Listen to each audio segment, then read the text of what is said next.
د هرات ولایت سیمه ییزې ادارې د هڅو په پایله کې د اماراتي نفت او ګاز حوزوي ریاست په ټاکل شویو ځایونو کې د هر کیلو مایع ګاز ویش په 80 افغانۍ پیل کړی دی.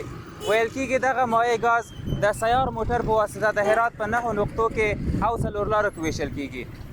د هرات سیمه ییزو مسؤلینو د معلوماتو له مخې خلکو ته د لاسرسي په موخه دوی هڅه کوي ترڅو د هرات په نورو نقطو او 4 لارو کې هم دغه ډول سیار موټرونه ودروي ترڅو خلک وکولی شي په ارزانه قیمت سره خپل ګاز ترلاسه کړي.